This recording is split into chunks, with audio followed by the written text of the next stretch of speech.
Hello and welcome to Grey Sheep and Hedge Wizards, my Song of Ice and Fire show, where I talk about a Song of Ice and Fire. And today's topic is going to be Dorne's letter to Aegon. Aegon the First the Conqueror. The spoiler scope for this show is spoilers everything published. So if you have not read everything published in the series so far, as of the date at the beginning of this video, you should finish reading first. Dorne's letter to Aegon is maybe one of the most intriguing mysteries in the whole story. Because it's a one-off. It's a situation that there's only one of its kind. Aegon I the Conqueror and his conquest of Westeros is depicted as such a dominant conquest, and so complete and flawless, that his behavior when receiving the letter stands out as the one time that apparently Aegon the Conqueror was brought to heel. So naturally, we're all dying to know what was in that darn letter. So let me grab some of the books and let's get started.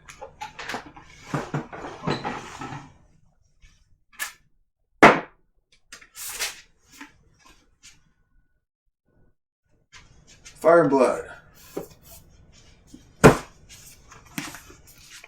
The World of Ice and Fire, and Fire and Blood.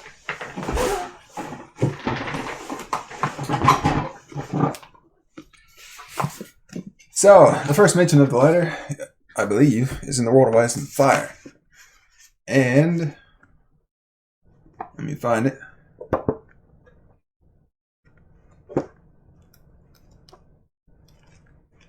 It's kind of the short version of the story. Fire and Blood has the long version. But since this is the short version, and since this version came first, it was published first, I'll start there. Page 247, or thereabouts. Here's Aegon. Ugh.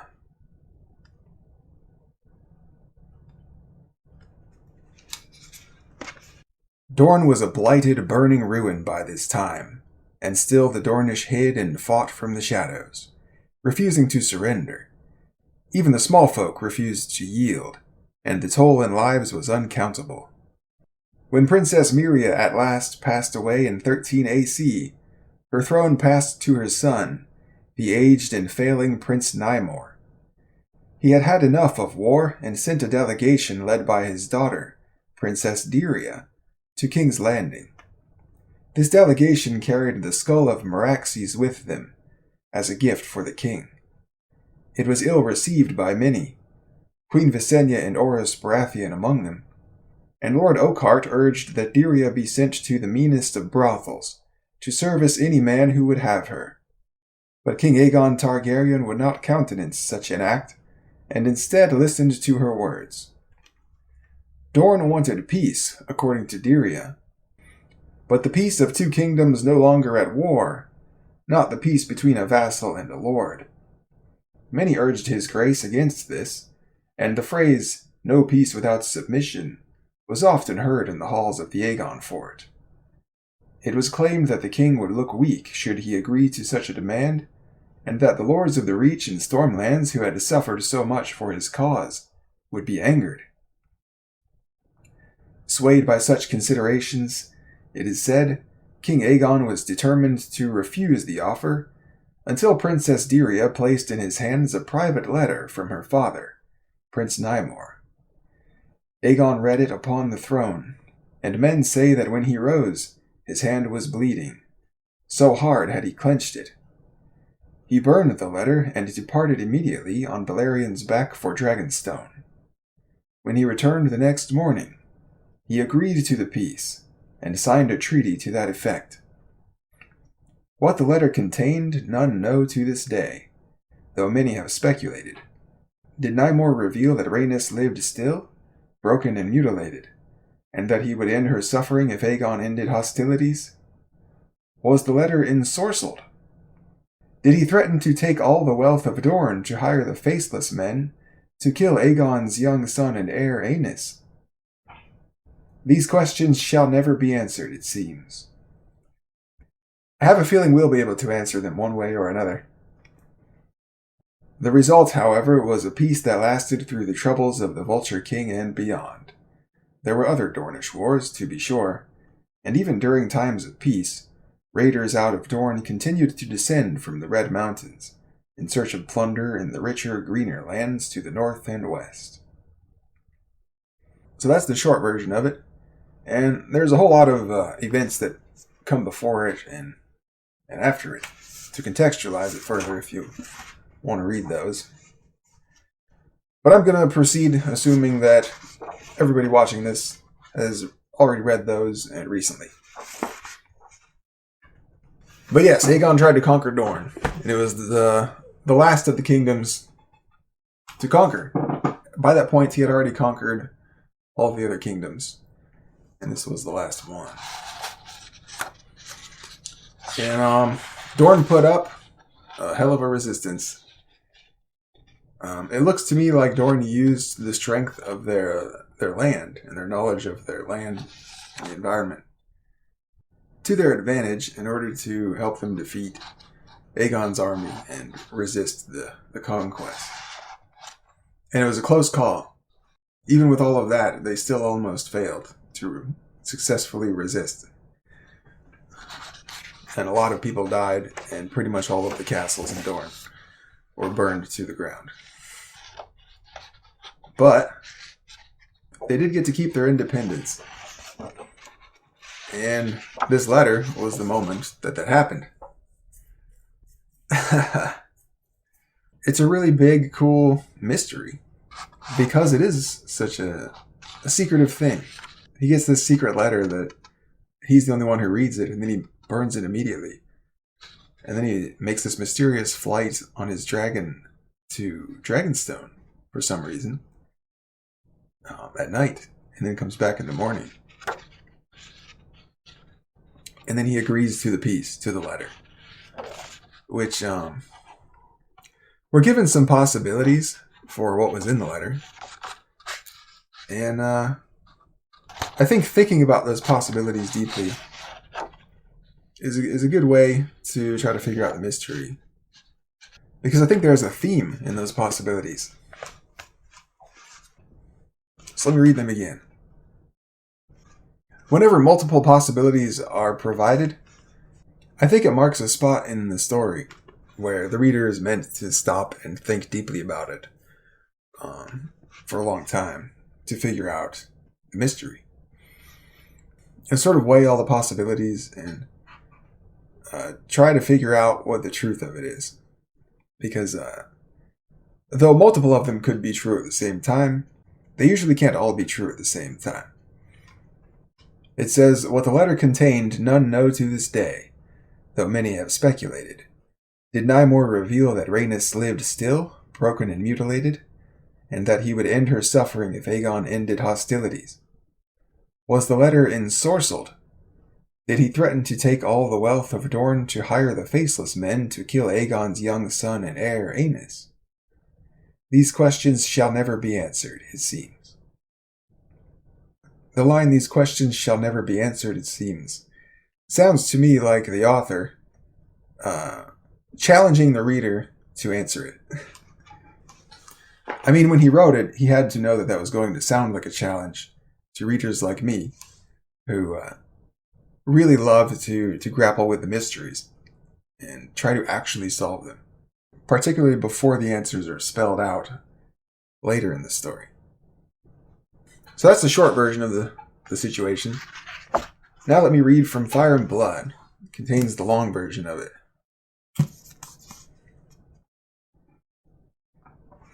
And see what got added. What wrinkles and nuances were added to the mystery that could help inform how to solve it. Page 37. By then Dorne was a smoking desert, beset by famine, plague, and blight. A blasted land, traders from the free cities called it. Yet House Martell still remained unbowed, unbent, unbroken, as their words avowed. One Dornish knight, brought before Queen Visenya as a captive, insisted that Miriam Martell would sooner see her people dead than slaves to House Targaryen. Visenya replied that she and her brother would be glad to oblige the princess. Age and ill health finally did what dragons and armies could not. In 13 AC, Miriam Martell, the Yellow Toad of Dorne, died of bed, whilst having intimate relations with a stallion, her enemies insisted. Her son Nymor succeeded her as Lord of Sunspear and Prince of Dorne. 60 years old, his health already failing, the new Dornish prince had no appetite for further slaughter. He began his reign by sending a delegation to King's Landing to return the skull of the dragon Meraxes and offer King Aegon terms of peace. His own heir, his daughter Dyria, led the embassy. Prince Nymor's peace proposals encountered a strong opposition in King's Landing. Queen Visenya was hard set against them. "No peace without submission," she declared, and her friends on the King's Council echoed her words. Orys Baratheon, who had grown bent and bitter in his later years, argued for sending Princess Dyria back to her father less a hand. Lord Oakhart sent a raven, suggesting that the Dornish girl be sold into, quote, "the meanest brothel in King's Landing, till every beggar in the city has had his pleasure of her." Aegon Targaryen dismissed all such proposals. Princess Dyria had come as an envoy under a banner of peace, and would suffer no harm under his roof, he vowed. The king was weary of war, all men agreed, but granting the Dornishmen peace without submission would be tantamount to saying that his beloved sister Rhaenys had died in vain, that all the blood and death had been for naught. The lords of his small council further cautioned that any such peace could be seen as a sign of weakness, and might encourage fresh rebellions, which would then need to be put down. Aegon knew that the Reach, the Stormlands, and the Marches had suffered grievously during the fighting, and would neither forgive nor forget. Even in King's Landing, the king dared not let the Dornish outside the Aegon fort without a strong escort, for fear that the small folk of the city would tear them to pieces. For all these reasons, Grand Maester Lucan wrote later, the king was on the point of refusing the Dornish proposals and continuing the war. It was then that Princess Dyria presented the king with a sealed letter from her father. "For your eyes only, your grace." King Aegon read Prince Nymor's words in open court, stone-faced and silent, whilst seated on the Iron Throne. When he rose afterward, men said, his hand was dripping blood. He burned the letter and never spoke of it again. But that night he mounted Balerion and flew off across the waters of Blackwater Bay, to Dragonstone upon its smoking mountain. When he returned the next morning, Aegon Targaryen agreed to the terms proposed by Nymor. Soon thereafter, he signed a treaty of eternal peace with Dorne. To this day, no one can say with certainty what might have been in Dyria's letter. Some claim it was a simple plea from one father to another, heartfelt words that touched King Aegon's heart. Others insist it was a list of all those lords and noble knights who had lost their lives during the war. Certain septons even went so far as to suggest that the missive was ensorcelled, that it had been written by the Yellow Toad before her death, using a vial of Queen Rhaenys' own blood for ink, so that the king would be helpless to resist its malign magic. Grand Maester Clegg, who came to King's Landing many years later, concluded that Dorne no longer had the strength to fight. Driven by desperation, Clegg suggested, Prince Nymor might have threatened that, should his peace be refused, he would engage the faceless men of Braavos to kill King Aegon's son and heir, Queen Rhaenys' boy, Aenys, then but 6 years old. It may be so, but no man will ever truly know. Thus ended the First Dornish War. The Yellow Toad of Dorne had done what Harren the Black, the two kings, and Torrhen Stark could not. She had defeated Aegon Targaryen and his dragons. Yet north of the Red Mountains, her tactics earned her only scorn. Dornish courage became a mocking name for cowardice amongst the lords and knights of Aegon's kingdoms. "The toad hops into her hole when threatened," wrote one scribe. Another said, "Miria fought like a woman, with lies and treachery and witchery." The Dornish victory, if victory it was seen to be dishonorable, and the survivors of the fight, and the sons and brothers of those who had fallen, promised one another that another day would come, and with it a reckoning. Their vengeance would need to wait for a future generation, and the accession of a younger, more bloodthirsty king. Though he would sit the Iron Throne for another 24 years, the Dornish conflict was Aegon the Conqueror's last war. Awesome. Wow. So, there's so much added to that mystery that wasn't in The World of Ice and Fire. But so much of it is the same, too. One thing that's present in both, but kind of highlighted more in Fire and Blood, was the fact that the letter was not presented to Aegon by Dirya until he and his court had settled upon continuing the war against Dorne. And it's one of the things that indicates to me that the letter was a last resort, even from the point of view of the Dornish. Prince Nymor, more specifically.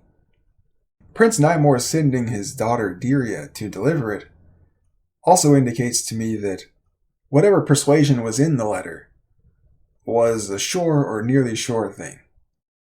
That Prince Nymor would probably not send his daughter and heir to her certain death, delivering a letter that was anything worse than extremely unlikely to get her killed or harmed. Fire and Blood also highlights how big the stakes were. It says the king was weary of war, but granting the Dornishmen peace without submission would be tantamount to saying that his beloved sister Rhaenys had died in vain, that all the blood and death had been for naught. So the war against Dorne has become personal for Aegon, because his wife died, Rhaenys, and because a dragon died, where there might be some of his ego at work. Like, who do they think they are, killing a dragon, drawing the blood of the royal, the symbol of the royal family? To increase my certainty that the Dornish war was personal for Aegon after Rhaenys was killed there. Rhaenys also happens to be the wife between his two wives that he loves the most. Rhaenys is his number one girl. All agree, and Visenya, he didn't like Visenya that much. There's also the stakes of his lords in the kingdoms that he rules, where it says, the lords of his small council further cautioned that any such peace could be seen as a sign of weakness and might encourage fresh rebellions, which would then need to be put down. Aegon knew that the Reach, the Stormlands, and the Marches had suffered grievously during the fighting, and would neither forgive nor forget. So there's a ton of pressure on Aegon to continue the war against Dorne, and to refuse the peace. Which increases my certainty again, that whatever was in that letter was a sure thing. It says even in King's Landing, the king dared not let the Dornish outside the Aegon fort without a strong escort, for fear that the small folk of the city would tear them to pieces. So even the commoners are against Dorne.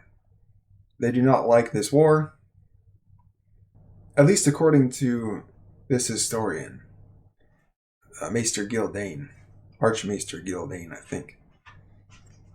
It says that the letter was sealed. He calls it a sealed letter from her father. So there's no chance that anybody read it before Aegon did. And it says that Aegon read it in silence. He read it in open court, but he read it in silence. And then he burned it immediately after. So Aegon is actually the only person. Well, Aegon and Nymor are the only people we can be certain know what's in the letter. And then probably Dirya knows what's in the letter. And possibly Miria, the Yellow Toad, might have known what was in the letter before she died. Another thing that seems important for this mystery is that The letter followed the death of Miria, almost as if her death somehow enabled the persuasion that was in the letter. One reasonable question I could ask about the situation is why wasn't this peace terms letter written and delivered before the Yellow Toad died? Why was it her heir, Prince Nymor, who did it? If they apparently had some surefire persuasion to leverage against Aegon. Just as a side note, the Aegon fort is the sort of like beta version of King's Landing. That was King's Landing before it was King's Landing. It's a lot smaller. It's made of wood, I think. But that was the spot he picked. He said, this is going to be where I rule from.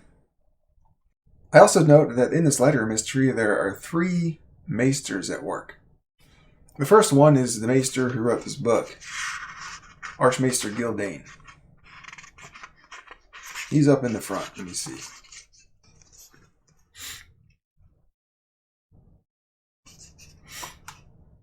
Volume 1, From Aegon I the Conqueror to the Regency of Aegon III the Dragonbane, by Archmaester Gildane of the Citadel of Old Town. Here transcribed by George R.R. Martin. So it's an in-story history book. This book, like The World of Ice and Fire, exists within the story. And therefore the histories need to be interpreted with consideration to Gildane's perspective.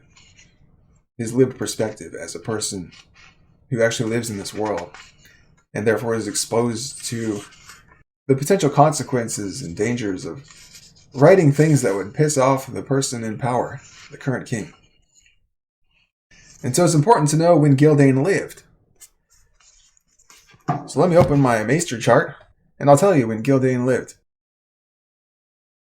Gildane lived as an adult during possibly as early as the reign of Aerys I, year 209.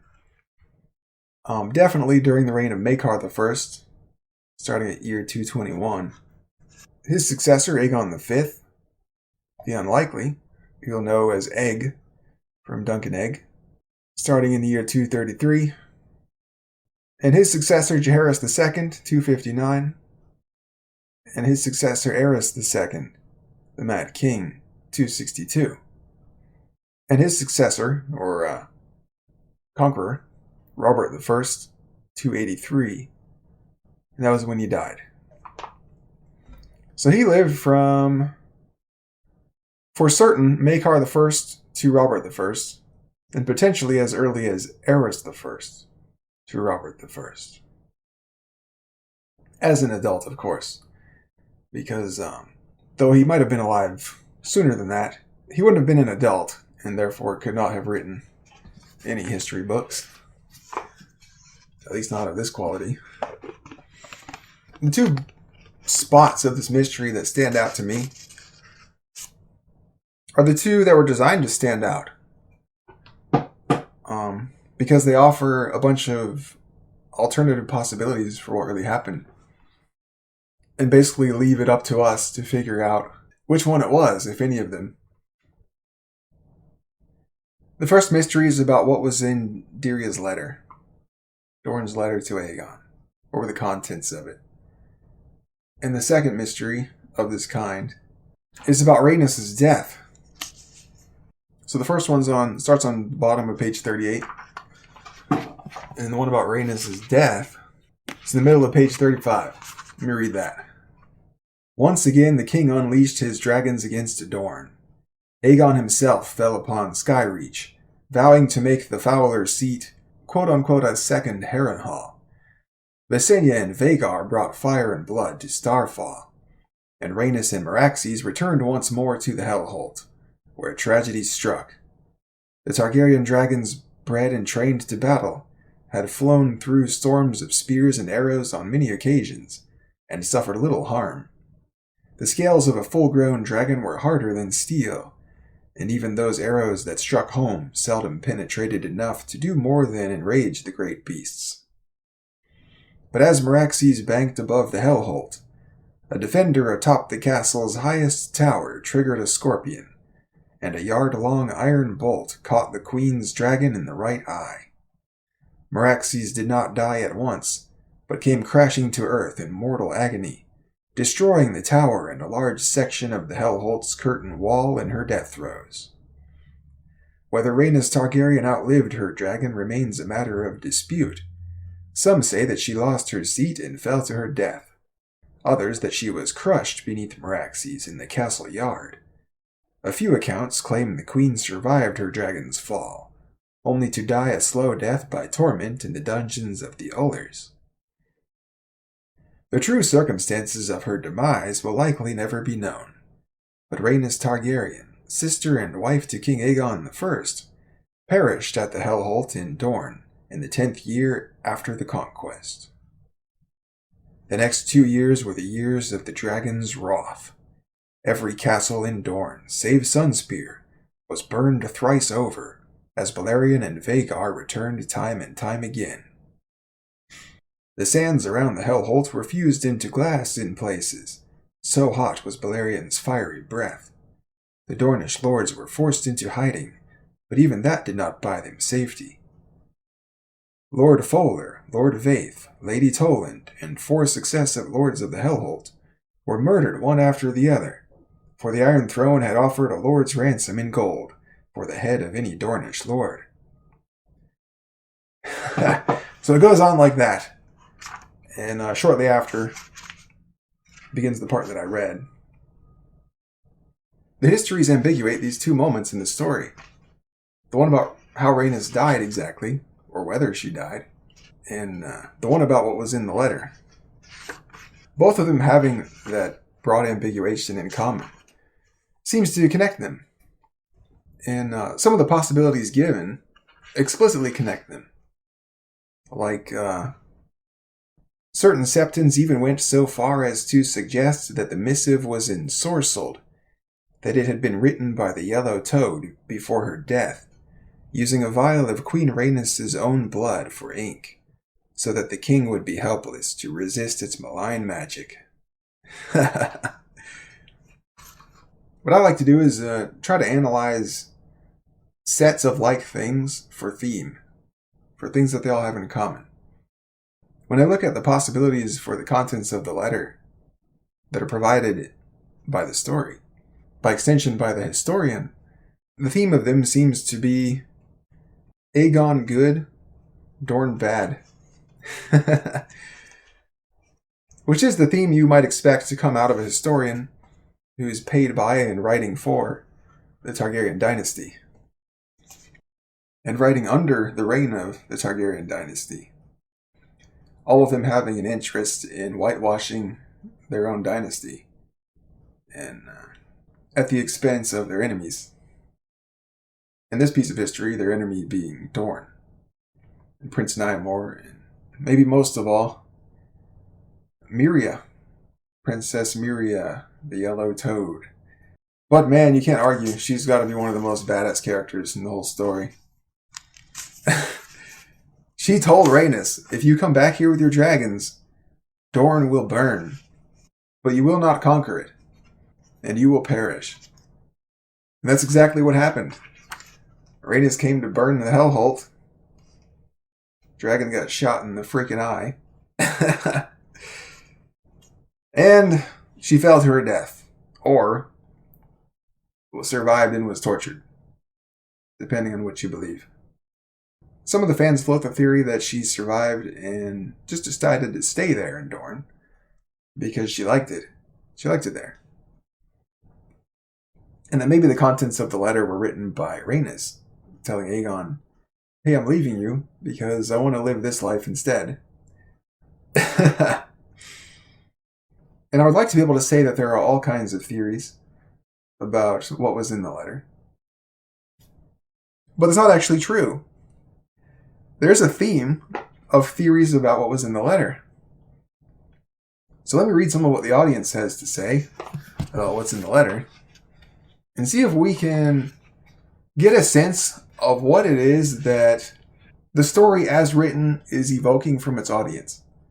And maybe that'll help us build our understanding of this mystery. Alright, here's a thread called What Was in the Letter That Dorne Gave to Aegon I? The top comment is confirmation that Rhaenys survived the initial fall, but Aegon and Visenya burned her alive when they took their quote-unquote revenge. So the theory is that during the Dragon's Wrath, as it's called in the story, Aegon and or Visenya accidentally killed Rhaenys when they burned the castle. So part of the theory is that Rhaenys survived and is in the castle. That's not bad. That explains why Aegon clenched the throne so hard that his hand bled. Why it angered him so much, basically. It can also explain why he agreed to the peace, because having accidentally killed your own wife would go a long way to driving home the point that war is bad and ugly and peace is preferable, even at the sacrifice of one of the kingdoms that you set out to conquer. But one element it doesn't explain is why he rushed off to Dragonstone that night, came back the next morning, and what he did there. This person's echoing one of the possibilities that was given, that the letter contained a threat to Aegon's heir, Aenys, or Aenys and Maegor, his heir and his spare. I don't know if Aenys and Maegor were on Dragonstone, but if they were, that could explain why Aegon flew to Dragonstone, just to check and make sure they were safe and all that. But not having much reason to assume that Aenys and Maegor were on Dragonstone, rather than at the Aegon Fort with Aegon and their mothers.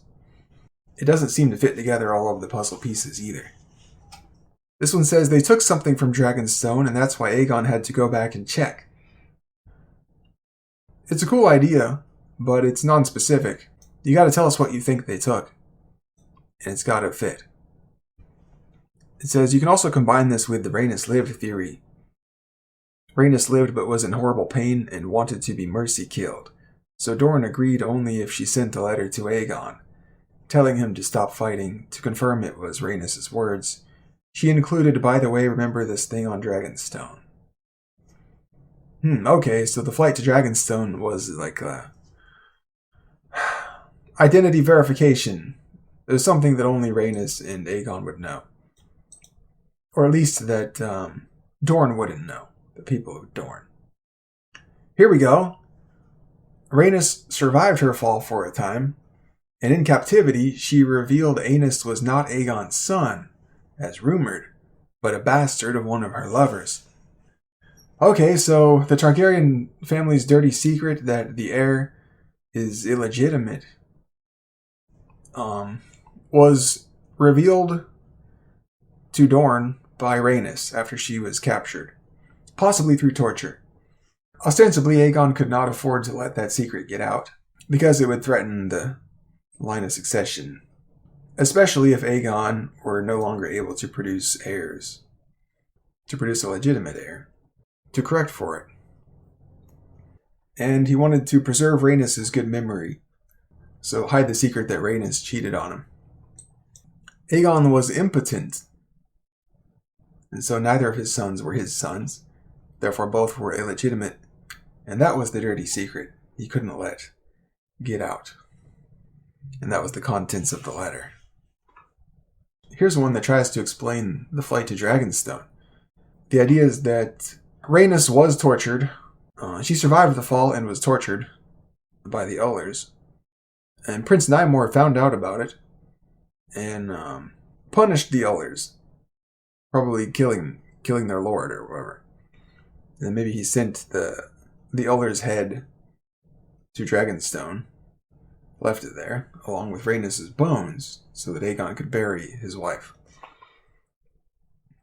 I would spin off even a more extreme version of this theory. Maybe instead of killing Lord Uller himself, he sent him to Dragonstone in chains to await Aegon's judgment. Maybe that's why Aegon flew there to kill him, and then maybe finally being relieved of the responsibility to avenge his wife, he was able to agree to the peace. If there was a funeral there for Rhaenys, then it's kind of weird that Aegon didn't invite Visenya. Say, hey, sister I don't like, sister I do like, has arrived on Dragonstone in skeleton form. Let's go have a funeral for her.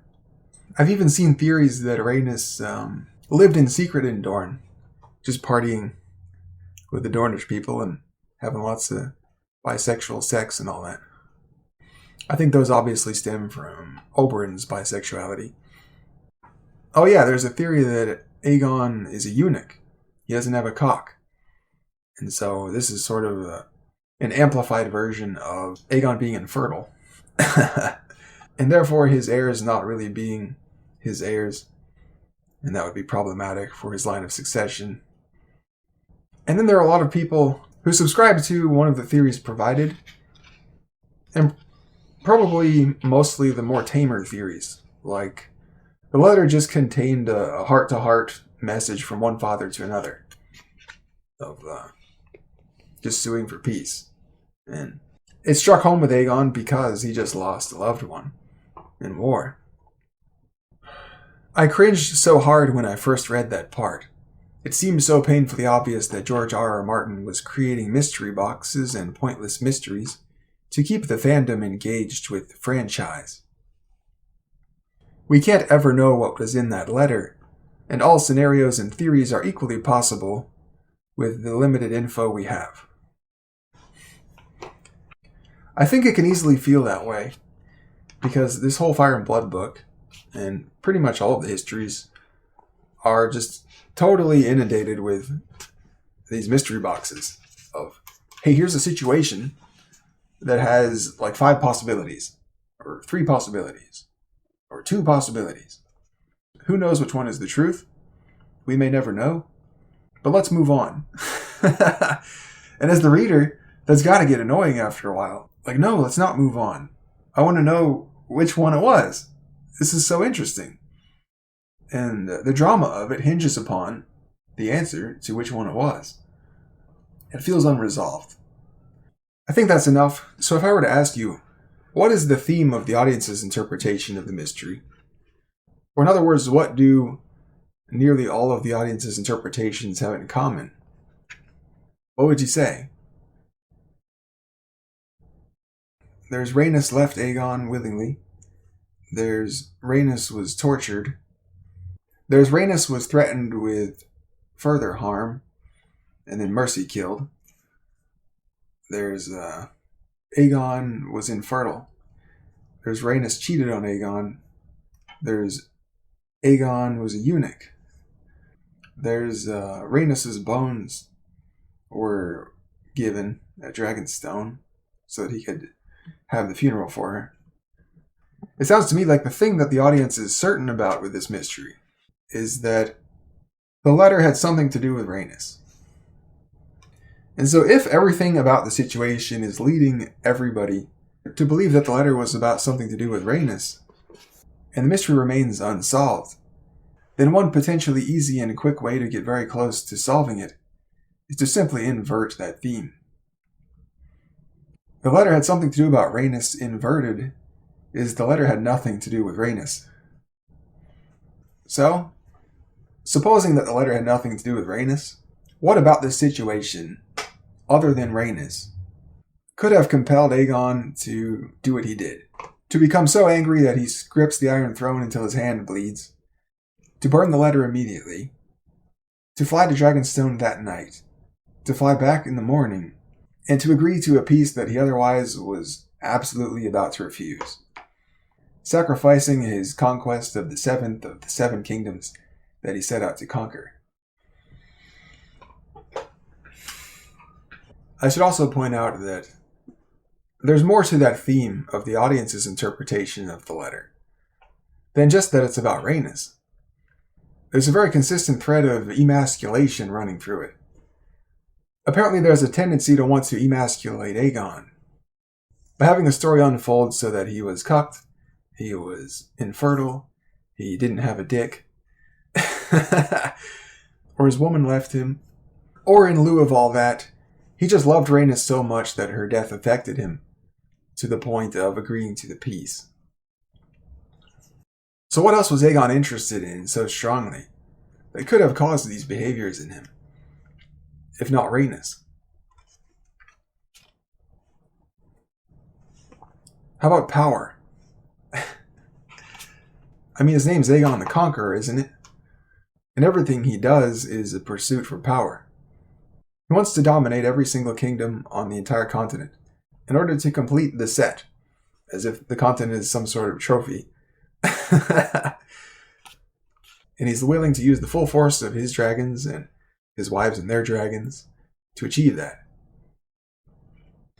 So alright, now that we're searching possibility spaces that exclude Rhaenys, it becomes easier to focus our attention on the more tangible elements of the situation. For example, Rhaenys is a Targaryen. And if Rhaenys survived the fall and was captured and tortured, then it might be fair to say that Dorne captured a dragon. Because every Targaryen can fairly be referred to as a dragon, and is throughout the story. But Rhaenys being a dragon is a symbolic interpretation. And more to the point, it's a symbolic interpretation in a situation where a literal interpretation of the same kind is already available. So in terms of achievements and storytelling, what's the cooler achievement? Capturing a symbolic dragon or capturing a literal dragon? Rhaenys' dragon Meraxes did die, so it might not be fair to say that they captured a dragon, but it might still be fair to say that, because the dragon is the Targaryens' signature secret weapon. It's their big play. It's the thing that makes them more powerful than all the other houses. And so capturing one is a great opportunity to test how to kill it. To test for what the dragon's weaknesses are. It occurs to me that in this story, there's a line that talks about killing a dragon.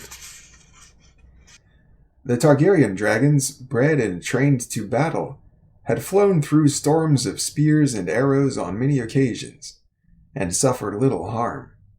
The scales of a full-grown dragon were harder than steel, and even those arrows that struck home seldom penetrated enough to do more than enrage the great beasts. It says the scales of a full-grown dragon were harder than steel, and that normal arrows can't really damage them. If your kingdom is under attack by 3 people who have 3 dragons, and you manage to kill one of them with a miraculous shot through the eye, what's the first thing you're going to do? You're going to try every material available to you on that dragon's dead body to see what can penetrate those frickin' scales, so that the next time you need to kill a dragon, you don't have to pull off this miraculous shot of shooting something probably the size of a basketball from 100 yards away or whatever. with a scorpion crossbow or whatever. So let's suppose that the Ullers, or at least the Dornish people, took advantage of having captured the corpse of a dragon to test what kind of weaponry works good against dragons, and that the test returned a useful result. The dragon's scales being as hard as steel and impervious to attacks from normal weaponry. If you had to guess how sharp a weapon has to be in order to penetrate a dragon's scales that are harder than steel, what would you guess? How about sharper than steel? And as it turns out, there is a material in this story that's sharper than steel. A Clash of Kings, John 5, page 471. Jon slid his new dagger from its sheath and studied the flames as they played against the shiny black glass. He had fashioned the wooden hilt himself and wound hempen twine around it to make a grip. Ugly, but it served. Dolorous Ed opined that glass knives were about as useful as nipples on a knight's breastplate, but Jon was not so certain.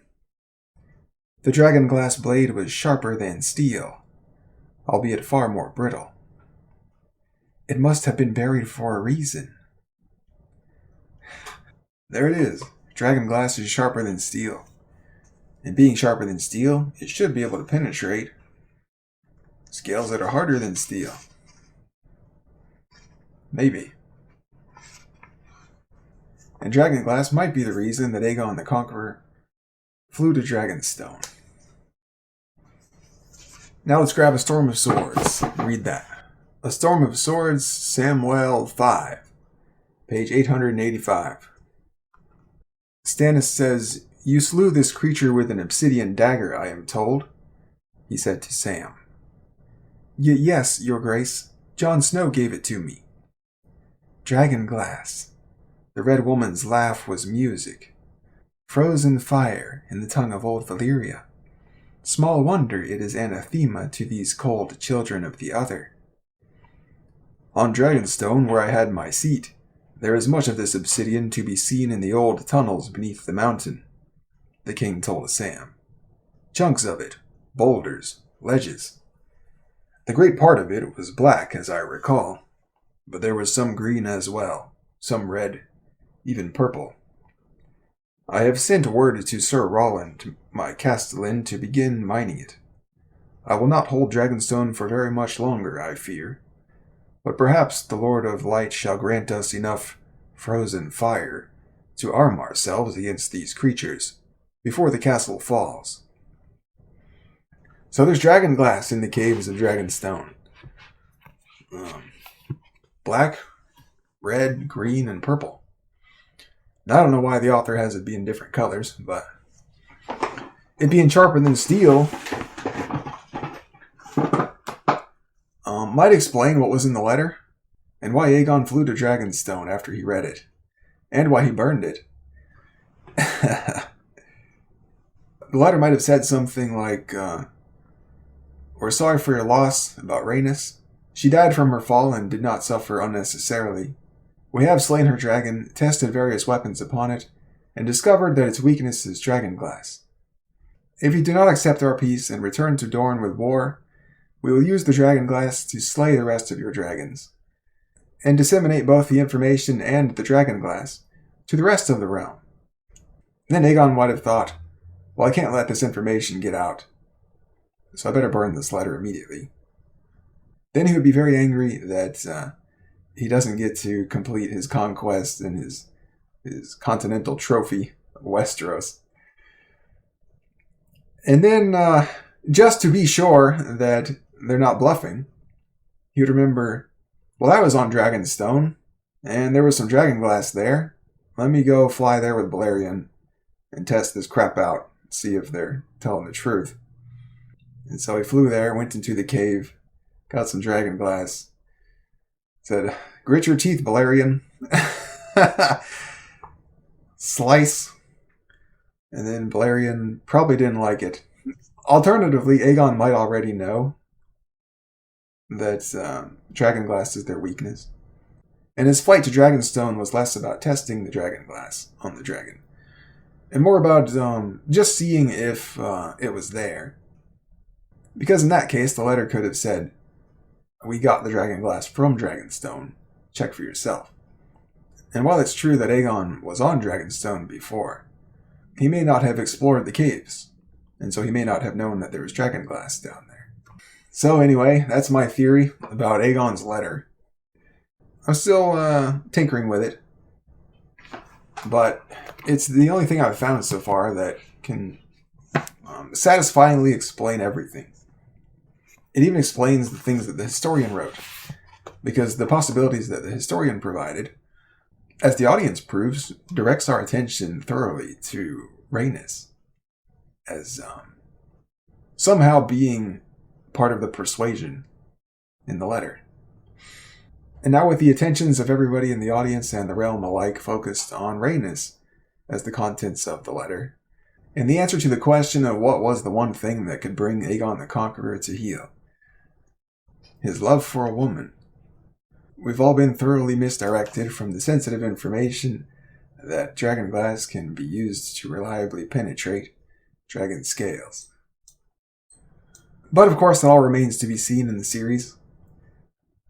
I could be wrong about all of this, and I look forward to learning how or if George R. R. Martin wraps up this mystery of Dorne's letter to Aegon the Conqueror. Anyway, guys, that's all for now. I had fun, and I hope you got something out of it too. Thanks for watching. I'll see you next time.